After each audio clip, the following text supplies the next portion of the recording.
Sfilata a San Leone degli studenti dell'Istituto Comprensivo Montalcini, al via il carnevale a Sciacca. Caso Sea-Watch, depositate le motivazioni della Cassazione, processo sul depistaggio di Via D'Amelio, la deposizione di Ilda Boccazzini. L'Associazione Nazionale Donne Elettrici premia i giornalisti Barresi, Pirello, Verso a margine di un seminario sui nuovi codici e la mafia. Diagnosi precoce dei tumori alla mammella, si potrà aderire alle campagne gratuite prenotandosi in farmacia.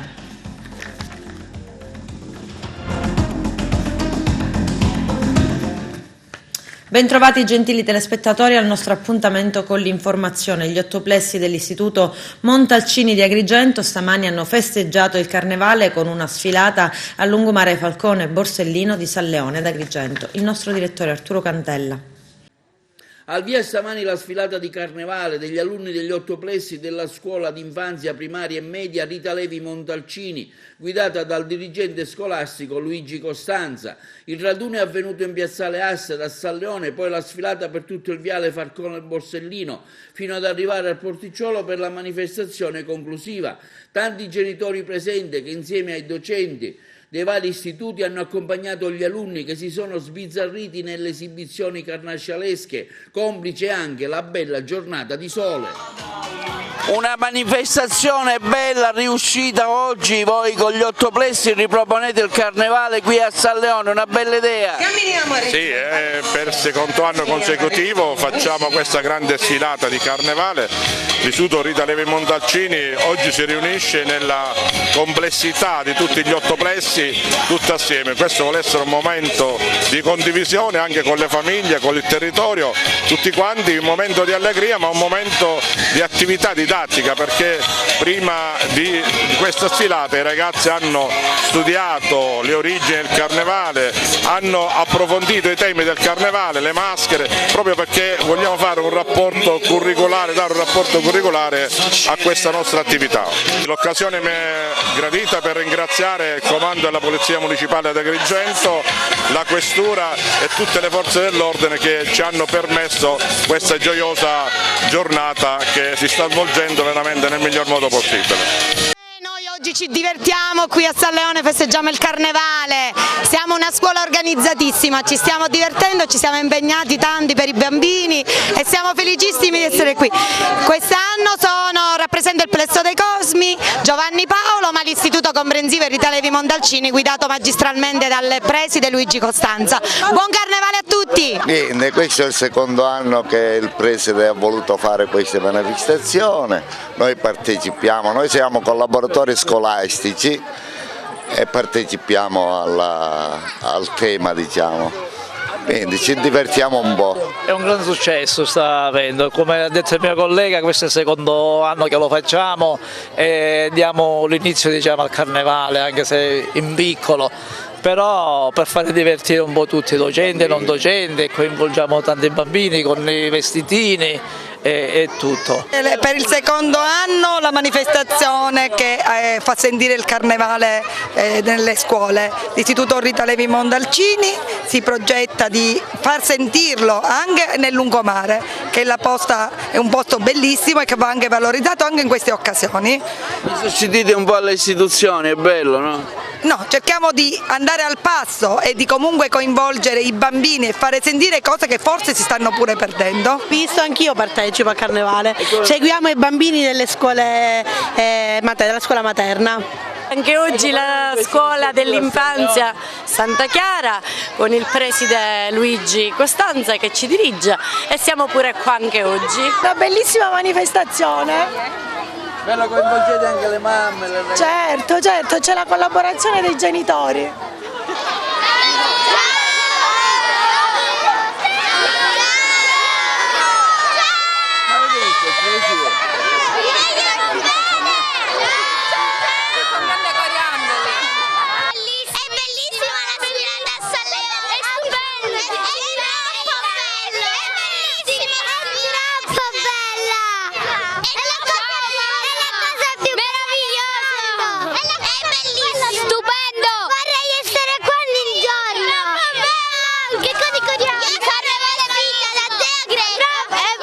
Tantissimo! Ci divertiamo un sacco qui alla sfilata di San Leone! È stupendo!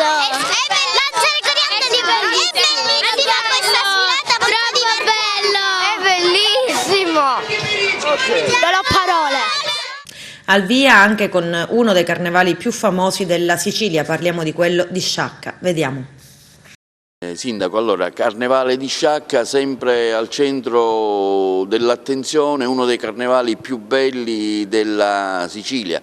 Quest'anno però ci sono state anche delle polemiche su questo biglietto d'accesso, insomma ci parli un po' di quello che vivranno chi andrà a vedere il Carnevale a Sciacca, le novità. Mi auguro che siano in tanti che verranno a vedere il nostro carnevale, perché è certamente tra i più belli della Sicilia, sicuramente il più divertente della Sicilia. E sì, quest'anno è stato anche lì oggetto di polemiche per la scelta di fare pagare un ticket d'accesso. In realtà il Comune, per quello che mi riguarda, ha deciso di far volare in alto il nostro carnevale, farlo diventare una vetrina internazionale, con una gestione che non può essere quella del Comune, perché non ha assolutamente le risorse e le capacità di marketing che sono necessarie per far andare avanti, molto avanti un evento di questo tipo, e quindi è stata fatta una procedura di evidenza pubblica e tutta la gestione del carnevale è stata affidata ad un soggetto privato. Il pagamento del ticket rientra proprio in questa logica. È una fase sperimentale, quest'anno vedremo cosa succederà, perché tutto quello che è cambiamento ovviamente è un esperimento che viene fatto. Io mi auguro che sia un eccellente carnevale. L'unica cosa che so con certezza è che quest'anno il livello è altissimo, i carri sono splendidi, i gruppi anche, quindi sicuramente la qualità del nostro carnevale è elevata, molto elevata, e quindi lo spettacolo è sicuramente assicurato, il divertimento è assicurato in maniera certa, e quindi veramente speriamo che siano 6 giorni, perché inizieranno le sfilate venerdì, e quindi che siano 6 giorni intensi di allegria e di una bella festa e sana festa, e che possa lasciare anche un segno importante per un rilancio più ampio del nostro evento, che tra l'altro è inserito tra gli eventi più importanti della regione siciliana. Siete attrezzati da un punto di vista logistico ad accogliere tutta questa gente che arriverà con tutti i mezzi possibili e immaginabili? Sì, sono state fatte diverse riunioni a tutti i livelli, è stata studiata la viabilità, ovviamente tutti quelli che sono i presidi di sicurezza che un evento di questo tipo necessita, sono state individuate tantissime aree parcheggio gratuite per autobus e per macchine, e quindi diciamo che siamo pronti ad accogliere a braccia aperte chi vorrà venire a festeggiare con noi e quindi a divertirsi con noi. Tutto questo poi verrà testato nei prossimi giorni. Psicosi coronavirus, 2 dirigenti scolastici di Sciacca sospendono le gite di istruzione che gli studenti di quinto anno avrebbero dovuto effettuare in Polonia. Sospesa anche un'altra gita a Roma, sono giunte diverse telefonate di genitori molto preoccupati, hanno dichiarato le dirigenti, perché la situazione in effetti è tuttora incerta, e allora abbiamo deciso di rimandare in attesa dell'evolversi degli eventi e di notizie che siano più rassicuranti e che garantiscano al meglio la sicurezza di tutti. Adesso la giudiziaria. Un mese fa la Corte di Cassazione ha annullato l'ordine di arresto emesso ad agosto dalla Procura di Agrigento nei confronti della comandante della Sea-Watch, dopo che Carola Rackete, quasi scontrandosi con una motovedetta della Guardia di Finanza che le sbarrava il passo, aveva forzato il divieto d'ingresso firmato da Matteo Salvini e portato la nave della ONG tedesca fino al molo di Lampedusa per sbarcare i migranti soccorsi diversi giorni prima. Adesso la Cassazione ha depositato le motivazioni, i particolari nel servizio.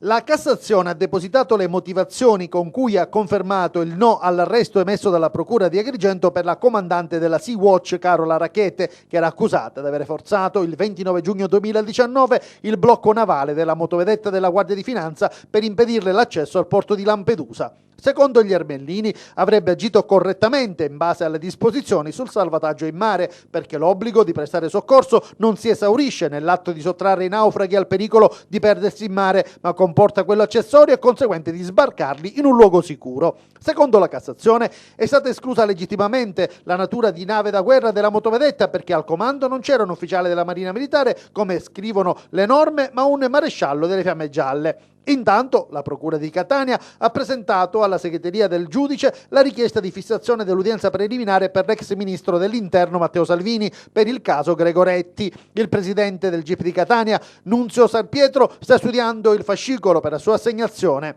La data dell'udienza non è stata ancora fissata. La richiesta della Procura fa seguito alla ricezione da parte del Tribunale dei Ministri dell'autorizzazione a procedere concessa dall'Aula per il Senato nei confronti di Matteo Salvini.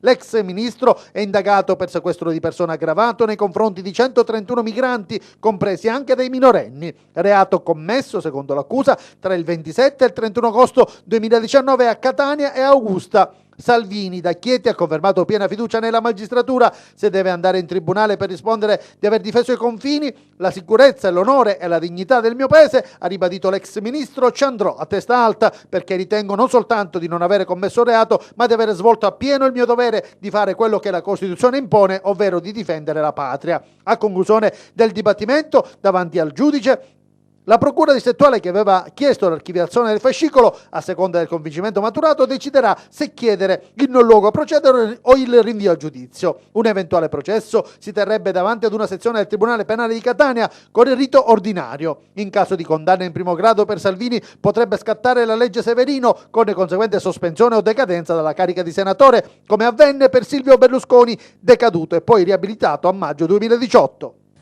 Al Palazzo di Giustizia di Caltanissetta, al processo a carico dei poliziotti Mario Bo, Fabrizio Mattei e Michele Ribaudo, imputati di concorso in calunnia aggravata dall'aver favorito Cosa Nostra nell'ambito dell'inchiesta sul depistaggio delle indagini dopo la strage di Via D'Amelio tramite il falso pentito Vincenzo Scarantino, ha depositato come testimone il magistrato Ilda Bonaccorsi, ex procuratore aggiunto in pensione da 2 mesi e all'epoca parte del pool che indagò sulla strage. C'è il servizio. Altra testimonianza di rilievo innanzi ai giudici di Caltanissetta nel processo contro 3 poliziotti per il depistaggio dell'indagine sulla strage di Via D'Amelio. Tocca al magistrato in pensione Ilda Bocassini, famosa per le sue inchieste sulla mafia al nord, e quelli sono gli anni delle prime collaborazioni anche con il giudice Giovanni Falcone. Al processo Bocassini ha testimoniato soprattutto sulla gestione del falso pentito Scarantino, che aveva iniziato ad accusare alcune persone per la strage in cui erano morti Paolo Borsellino e componenti della sua scorta. Accuse che si erano poi rivelate false. Secondo i giudici del processo Borsellino Quater, le indagini che seguirono a quelle dichiarazioni furono il più grande depistaggio della storia d'Italia. Come apprendiamo dai colleghi del Fatto Quotidiano, la Boccassini in particolare avrebbe dichiarato: Scarantino si doveva capire subito che era inattendibile. Quando io sono arrivato alla procura di Caltanissetta, anche parlando con i colleghi che già c'erano e con il capo dell'ufficio, lo stesso dottor Arnaldo La Barbera, i dubbi su Scarantino già c'erano. I dubbi su una persona che non era di spessore, anzi non era per niente di spessore. Infatti Scarantino aveva solo una parentela importante in Cosa Nostra e niente più. Poi sempre la Boccassino ha sottolineato che all'inizio aveva meno perplessità perché non era ancora entrata nelle carte, nella mentalità. Tutti erano con i piedi di piombo su questa cosa, era all'inizio ancora, bisognava andare avanti per vedere se l'indagine portava a qualcosa di più sostanzioso.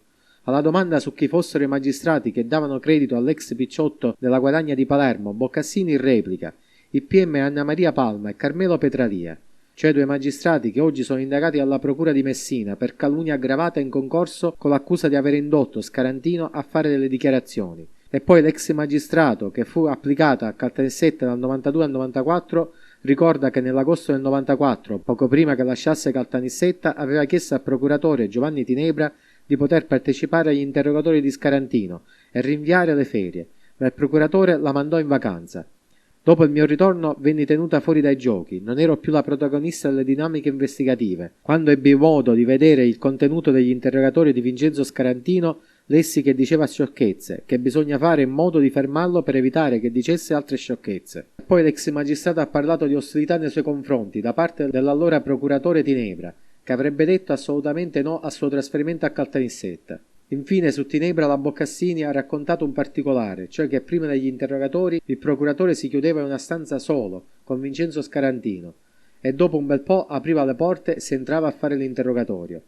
Altro tassello importante delle dichiarazioni dell'ex magistrato riguardano la relazione fatta dalla stessa in collaborazione con il collega Roberto Saieva sulla non credibilità di Vincenzo Scarantino. Questa era sparita da Caltanissetta, ma, avrebbe affermato la Boccassini, io ne avevo diverse copie. Fino alla fine disse ai colleghi che bisognava cambiare metodo, che Scarantino andava preso con le molle. Vedendo che c'era questa voglia che io andassi via da Caltanissetta, scrissi la seconda relazione. Soltanto con il pentimento di Spatuzza del 2008 ricevetti una telefonata dall'allora procuratore della Repubblica di Caltanissetta, che mi chiese se era vero che io avevo scritto delle relazioni. Erano sparite. Io e Saieva, dopo averne parlato con Giancarlo Casalli, mandammo le relazioni direttamente a Palermo. Sono qui per la quarta volta, sottolinea Boccassini, a ripetere sempre le stesse cose, sentendomi quasi in colpa per aver scritto quelle relazioni, che avrebbero potuto dare una scossa diversa a quei processi. L'ex magistrato, inoltre, rispondendo alla domanda sulla collaborazione dei servizi segreti, ha risposto: lo apprendiamo sempre dai colleghi del Fatto Quotidiano, che seppe della notizia di una collaborazione tra i servizi segreti e la procura di Caltanissetta solo dai giornali. Ma devo aggiungere una cosa: davanti alle due stragi che hanno sconvolto il mondo e hanno destabilizzato le istituzioni, che il procuratore abbia avuto contatto con i servizi non mi sembra una cosa terribile, ma fa parte delle cose di un normale nucleo di rapporti che sono nati e cresciuti e mantenuti nel limite della legge, ma questo non lo so.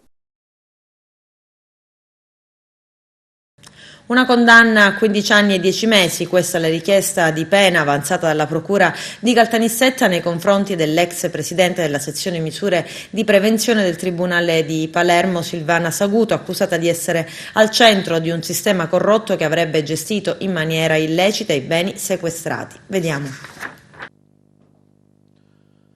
La Procura di Caltanissetta ha chiesto di condannare a 15 anni e 10 mesi Silvana Saguto, l'ex presidente della sezione misure di prevenzione del Tribunale di Palermo, accusata di essere stato a capo di un sistema illegale nella gestione dei beni sequestrati alla mafia. Chiesta anche l'interdizione per 5 anni dai pubblici uffici al termine della requisitoria dei PM Maurizio Bonaccorso e Claudia Pasciuti. In aula anche il procuratore capo Amedeo Bertone.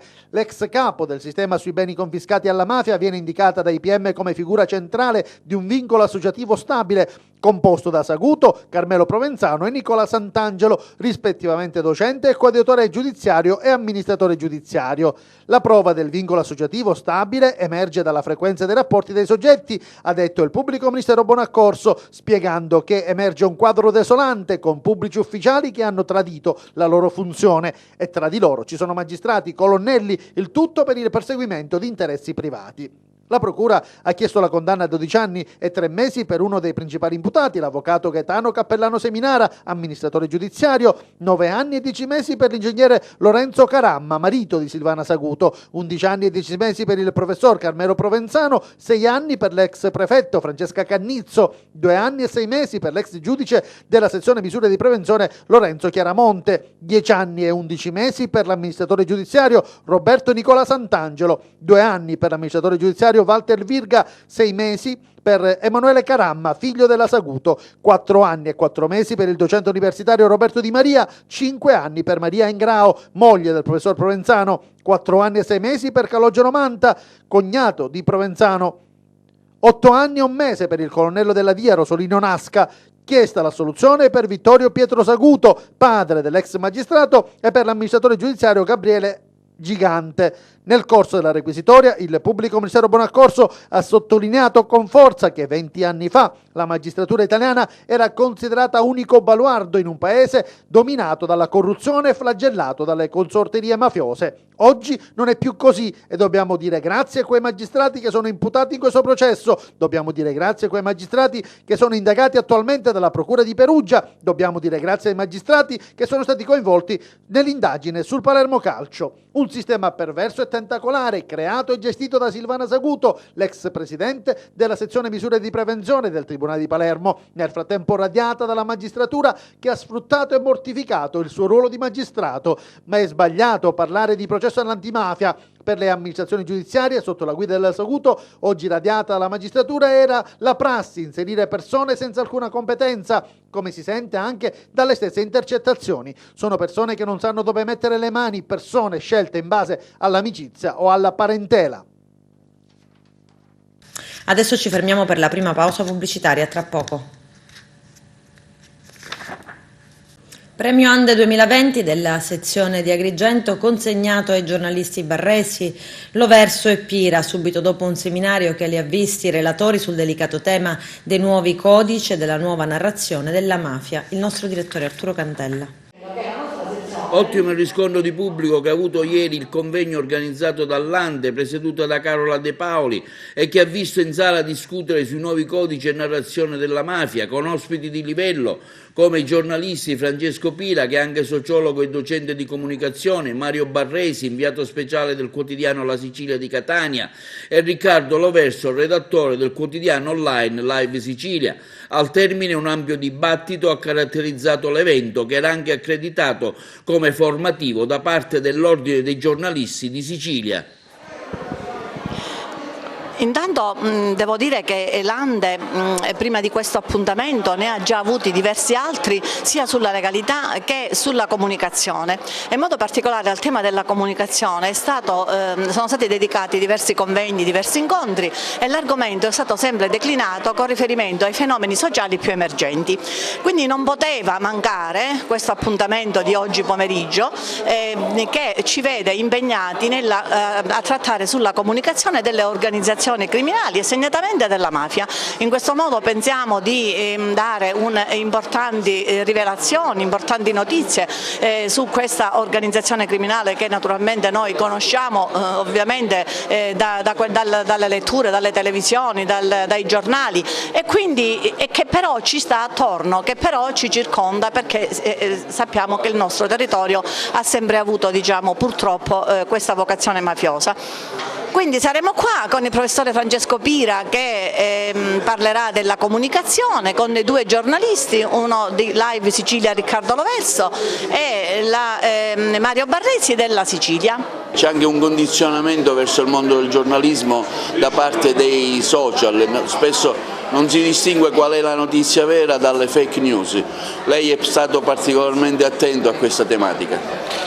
Io credo che sulla mafia stiamo assistendo ad un fenomeno, io ho fatto 2 articoli scientifici sull'argomento, stiamo assistendo ad un fenomeno molto pericoloso. C'è la possibilità che tutti pensiamo che la mafia non esiste più, perché la mafia non fa stragi, perché la mafia non uccide, perché la mafia non è sulle strade a sparare, e perché la narrazione è diventata una narrazione molto spettacolarizzata. Oggi pensiamo che la mafia è quella delle fiction, mentre ieri pensavamo che la mafia era quella del Padrino. Insomma, bisogna registrare questa nuova situazione e bisogna spiegare soprattutto ai giovani, come diceva il giudice Caponnetto, capo del pool antimafia, che per riuscire a far passare un messaggio forte bisogna tagliare l'erba sotto i piedi della mafia e quindi non far reclutare giovani alla mafia. Un argomento di grande attualità, ma soprattutto di grande attualità è il modo di raccontare oggi Cosa Nostra. Sono cambiati i codici linguistici, è cambiata la stessa mafia e siamo cambiati anche noi giornalisti. Dobbiamo farci trovare pronti ad evitare inutili spettacolarizzazioni, ad evitare di guardare all'interno del buco della serratura, ma a guardare le cose che ci succedono attorno, perché solo con l'analisi attenta e solo con la conoscenza che si può combattere un fenomeno mafioso, perché la mafia spara meno, uccide meno, ma continua a fare affari, continua a infiltrarsi nell'economia pulita, quindi attenzione da parte di tutti. Noi abbiamo la responsabilità di aggiornarci, di restare sul pezzo e di modificare anche il nostro approccio al problema. Non ci sono più le coppole, le lupare, ci sono i colletti bianchi e secondo me noi dovremmo avere anche un bagno di umiltà come categoria professionale per avere la capacità di raccontare al meglio questo fenomeno e di evitare gli eccessi, sia nel raccontare la mafia e sia, come proverò ad argomentare nel mio intervento, a raccontare l'antimafia, sulla quale anche noi giornalisti abbiamo fatto tantissimi errori nel recente passato. Sembra un forte condizionamento? Sì, effettivamente sì, e noi dobbiamo blindarci da qualsiasi condizionamento e dobbiamo anche coltivare l'approfondimento e il giornalismo di inchiesta anche per evitare l'effetto dei social che provano molto spesso a fare di tutta l'erba un fascio e quindi a dare un'informazione troppo superficiale. Il giornalismo di inchiesta che purtroppo regredisce giorno dopo giorno per via anche delle difficoltà in cui il mondo della stampa sta attraversando già da diverso tempo, senza nessune risposte concrete verso il settore e verso gli editori. editoria? Regredisce perché gli editori non hanno soldi, sono in crisi, non investono, non pagano, ci sono centinaia di collaboratori che non sono in una situazione di privilegio quale è la mia di giornalista contrattualizzato, ma che fanno di fatto la spina dorsale dell'informazione siciliana in questo momento. È una fase complicata, ma io sono convinto che alla fine di giornalismo di qualità, senza altra definizione, c'è bisogno.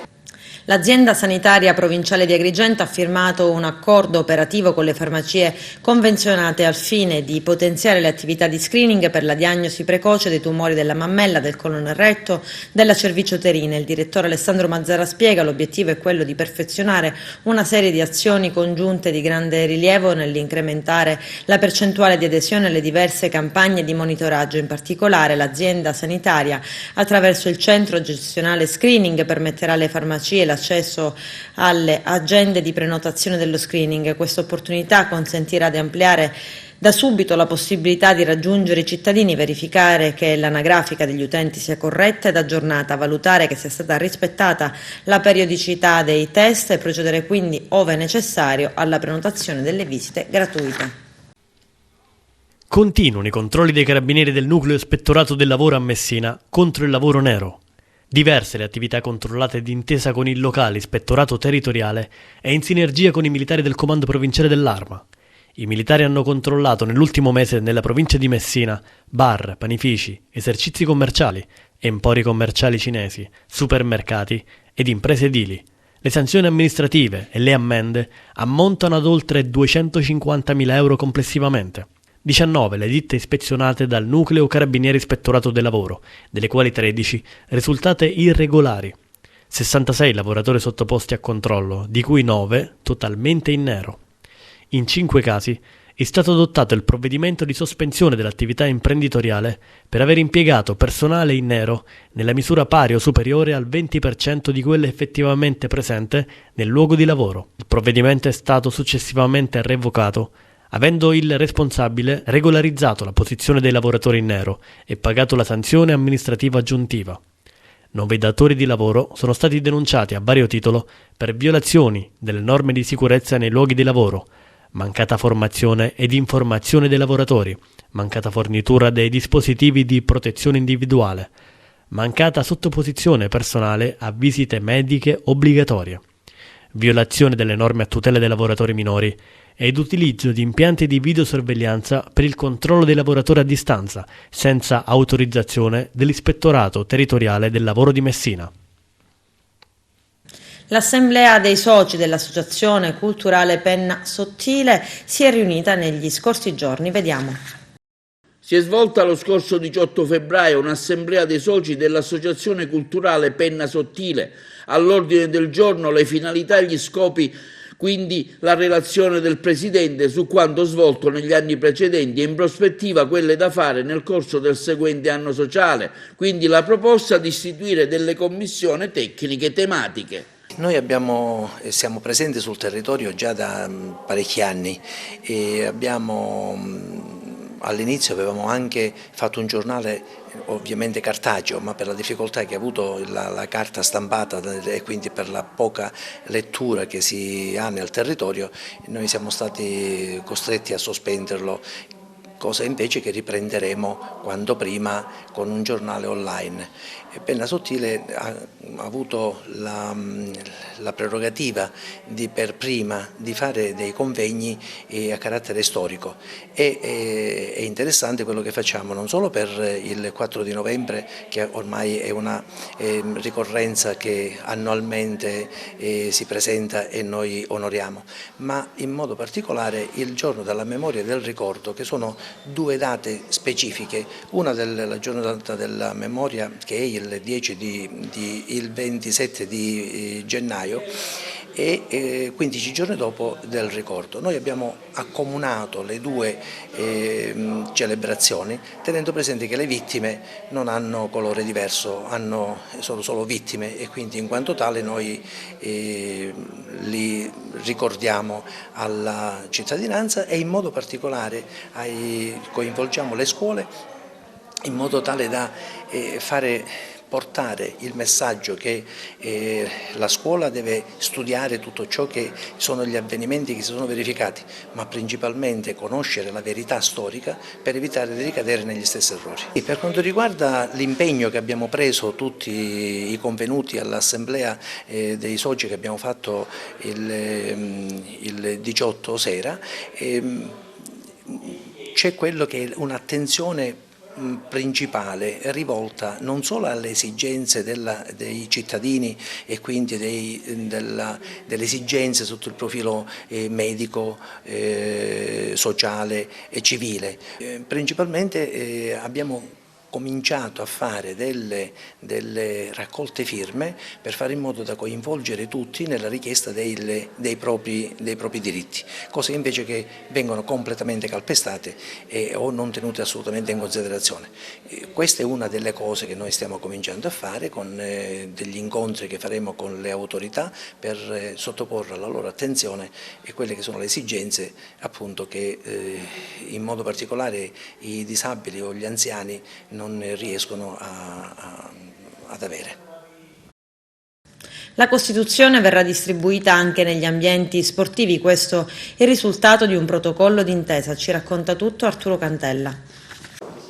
Oggi la firma di un protocollo d'intesa con la FIGC, Lega Nazionale Dilettanti, e l'Associazione Nazionale Insignite Onorificenze Cavalleresche. Su cosa verte questa intesa? Sicuramente è un momento importante per la nostra associazione e avere l'apporto, il contributo è sicuramente la grandissima possibilità di poter portare avanti il discorso sul sociale, sulla legalità, insieme alla Lega Nazionale Dilettanti presieduta dall'ingegnere Santino Lopresti. Questa è una grande opportunità e il protocollo d'intesa mira a fermare in questo momento in modo tale da poter essere operativi nel futuro con reciproca collaborazione. Fattivamente come si svolgerà? Già abbiamo iniziato l'anno scorso in modo informale con un incontro presso il CPIA, quindi nel sociale, in una scuola che prevede l'istruzione degli adulti e sicuramente prevede anche l'istruzione degli alunni extracomunitari, quindi già distribuiremo sicuramente a tutti coloro i quali si avvicinano alla nostra associazione l'opuscoletto che riguarda la Costituzione. Insieme con la Lega Nazionale Dilettanti abbiamo fatto stampare parecchie copie da distribuire ai giovani, soprattutto ai calciatori, alle future maestranze che saranno presenti nella nostra nazione, in modo da poter indottrinare, perché non tutti conoscono bene quelli che sono i dettami della nostra Costituzione. Allora, si tratta di un protocollo d'intesa che mette a fattor comune risorse e organizzazioni molto importanti a livello provinciale.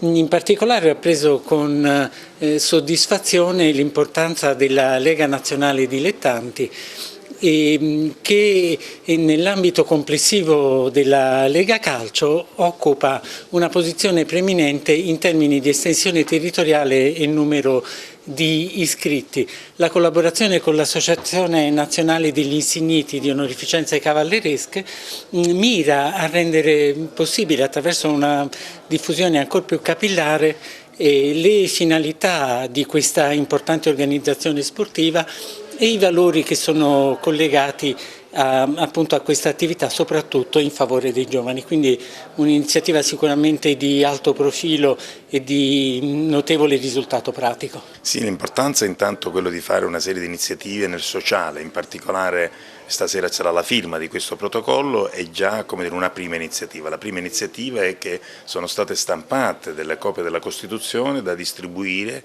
ad esempio ai calciatori giovani, ma ai calciatori meno giovani, e da distribuire al pubblico, quindi ai tifosi che solitamente sono impegnati in altra cosa, ma se leggessero ogni tanto la Costituzione non sarebbe male. Quindi è anche un impegno nel sociale, un intervenire nel sociale, che penso sia la Lega Nazionale Dilettanti che io rappresento, ma sia l'ANIC rappresentata dal commendatore Marongiu, penso che le due sigle messe assieme stiano facendo una cosa estremamente importante, in particolare oggi, quando molte cose di cui si parla poi si ritrovano e sono scritte nella Costituzione, e quindi è giusto sapere che tutte queste cose che diciamo quotidianamente o quelle discussioni che avvengono sono discussioni riportate nella nostra Carta Costituzionale, che ancora oggi riveste un valore di attualità.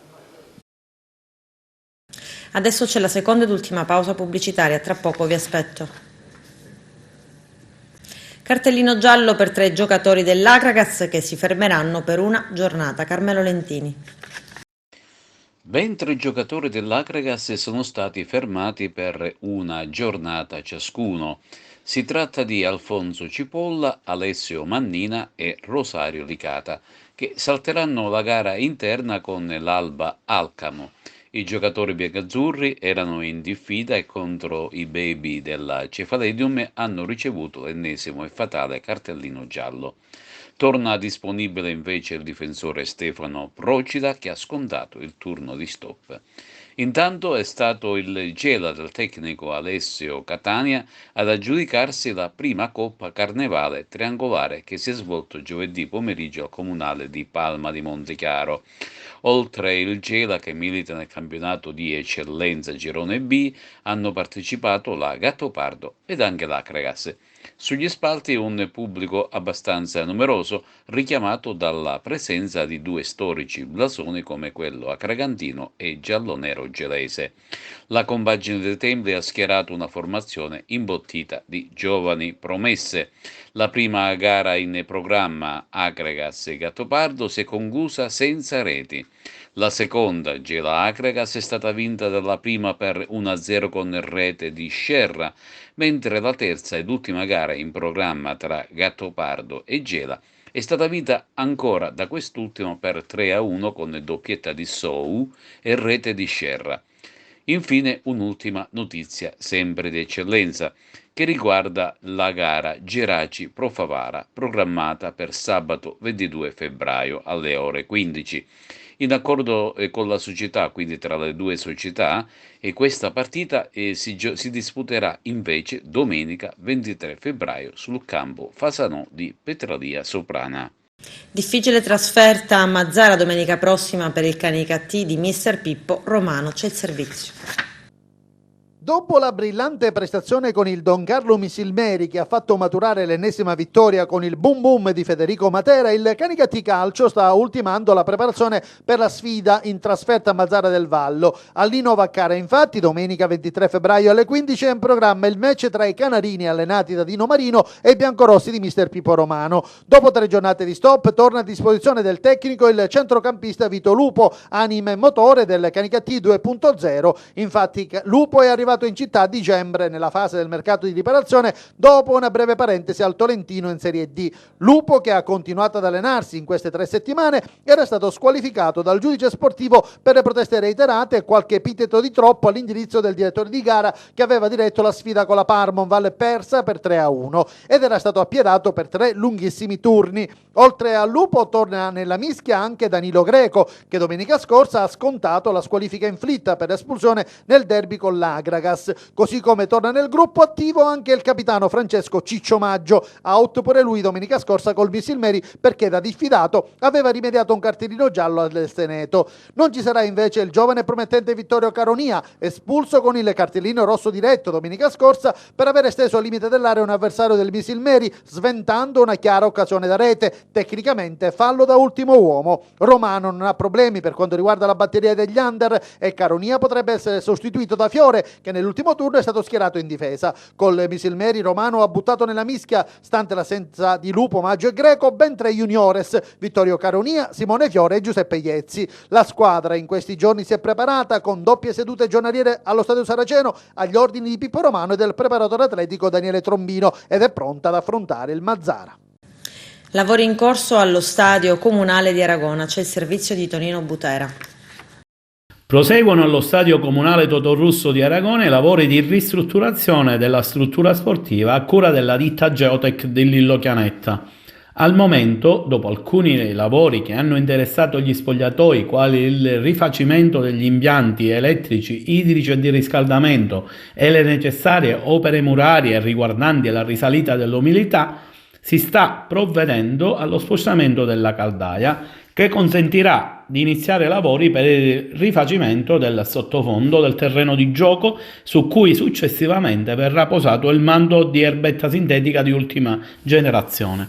Rimangono da sistemare l'impianto di illuminazione, la copertura del tetto della tribuna e alcuni dettagli non certo trascurabili, quali il bordocampo, che non può essere certamente lasciato in terreno ed erbacce, le reti fermapalloni e la tinteggiatura di cancelli e recinzione, che daranno una bella immagine all'intera struttura, che potrebbe diventare il fiore all'occhiello della provincia di Agrigento.